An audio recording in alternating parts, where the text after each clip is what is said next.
I don't work on Sundays. It has no significance as a high holy day. I just don't. My clients know not to text me. I'm driving to another town to be lost in something different. Only there is no difference. I've been all over the world. Not much changes from place to place. Retailers, bars, churches, homes, and the industry that keeps it all chugging. Faces are different, unless you're a twin. I look for distinct architecture. Buildings of rare form are my thing. I stop to get gas. It's a truck stop, and rows of tractor trailers are lined on the side lot. Truckers are in and out at a steady pace through this large stop. From the pump, I watch the men carry their oversized cups to gorge themselves on coffee and soda. Men driving every known consumable to every conceivable destination. They all have that same tired look. What respect is given to these thankless jobs? There's no glory in it. The hardened faces of men repeating the same routine every God-forsaken day of their lives get no glory. I studied structural engineering. There's a fine field of opportunity, like trucking, for a woman. Higher education was a given in my family. It was expected to curb the purported claim on the wealthy as unproductive citizens. My father is a doctor for this reason. Pride runs severely in my family. For a decent amount of time, I stand holding the door for these men. They thank me, and I thank them back for being truckers. Most of them find it amusing. It throws people off when they're acknowledged with appreciation. I can't drive a highway, city road, or alley and not think of the men who work to pave the roads. Roads that lead to everywhere and nowhere. I realize I once had ambition to follow what remains of the Silk Road. Like the truckers moving down the interstates, the Silk Road had the same purpose, hauling goods for consumption. I've driven too far. I'm not lost, but I'm sleepy. I didn't find anything today that was different. I follow the GPS back toward home to avoid sleeping while driving. I decline my foot client when he texts. He's aware I don't work Sundays. He asks again. I tell him no. He asks once more. He's a kindly, persistent individual. I was restless today, so I tell him yes. He says to come when I'm available. The sky's in dusk when I make it back to town. I give a flick about nature, but Susan loved the images it gave. She pointed it out to me and made me aware. I'm fond of bold sunsets because of her. The landscape of Earth is different, like the rare structures audaciously built. A-U-D-A-T. A-C-A-S. I got no clue how to spell that one. Before I go to my foot clients, I'm home first to shower and look great. I generally wear comfortable clothes to work. I don't own anything nice anymore. I have nothing to wear that shows my figure. At my closet, I search for something. I pull the string to turn on the light. I sort through the far end of the short closet. This outfit I'd forgotten.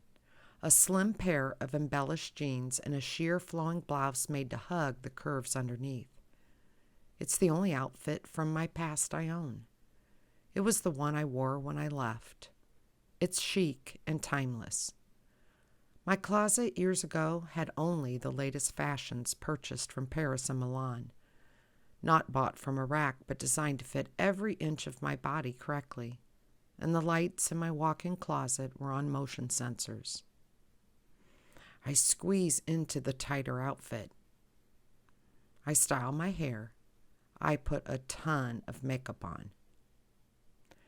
This would have to be the prettiest I've looked in a long time. When I enter the house, he's not in his chair. He must be getting as comfortable with me as I am with him. I call out, and he tells me he's coming.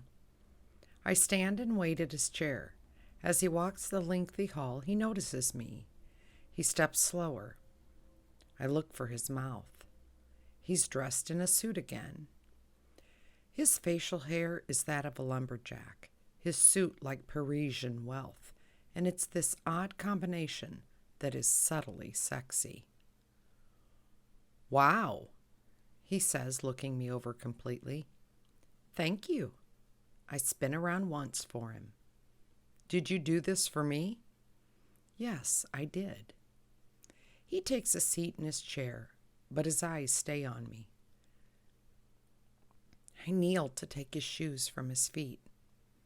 I've put a few pounds on since I wore this outfit. The jeans are pinching my waist. Before I can untie his shoes, he holds my arms like the first night I kissed him. His grip is more purposeful while he looks at me. He takes my mouth. His kisses are the most meaningful I've ever had. They connect me. My tight jeans make the pounding of my crotch more noticeable. He has chemistry that makes me aware. It leaves a door open to a place I've never known. I stand up when he pauses. I unbutton my jeans fast. My blouse is peeled faster. I lunge on him and nearly knock us out of the chair. I try to get something of his off, but there's a lot to a three-piece suit. He won't let me. "It's going to be difficult to do this with your clothes on." He lifts me from his lap and I stumble to the floor. He stands over me and looks down at me. So, humiliation is his game. Everybody's got one. I try not to sense the rottenness of other people, but he is. He's skilled because I'm feeling it, and it makes me see red. I'm the diseased soul. I give no thought to any actions, and I reek from it. I lift myself off the floor, ignoring the offer of his arms stretched to assist me.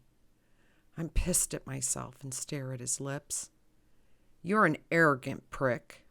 I blame him. Wealthy men with nothing better to do than play manipulative mind games. I've known many.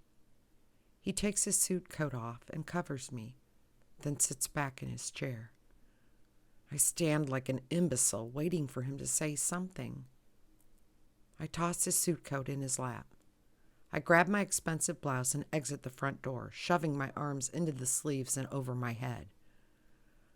I stop abruptly on the porch and zip and button my jeans. I'm a saboteur of my own life. I step to my car, pissed I can't spell saboteur, and he scares me when he snatches my arm. With a tug, he pulls me back inside. He's shed his tailored shirt. I have no reason to turn to him. He holds my arm with his right hand, then draws his t-shirt from his body with his left. His back reveals, and I look at it. "What happened to you?" He can't seem to say a word to answer my question and releases me. He just stays here. He has flawless skin, even though the left side is strangely scarred. How cold is my infirmed heart? My rough manner is now glaring like a mirror held up in front of me. I touch his altered back tenderly, and he flinches. I take my hands and stroke the lumpy grooves on his body. He relaxes. "What's this from? Were you in an accident?" My naturally softer voice speaks. I don't plan it, but with him, my sugary tones just happen. "Your hands feel nice. Do you want me to rub your back?" "I can't make love to you." "Are you impotent? I mean, it's okay if you are." His hands and lips work fine. "You shouldn't come again." "Why bother to tell me? Just don't text me anymore." I snatch the door handle and leave.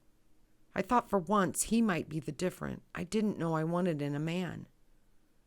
In my car on his driveway, I respond to the texts I ignored for days. I head to this guy's house on the other side of town. I don't need the money, but I have got to burn this intense sexual frustration. This guy is at the shallow end of the brain pool, but his body works fine. I pretend for the first time in my life. I've never fantasized anything. I ignore reality, think of my foot client and the texture of his well-shaped lips, the brush of his beard on my face, the clean smell of his damaged skin, his considerate ways. I rock this guy's world pretending he's my foot client. I tell him if he stops before I'm there, he's paying more than he already paid.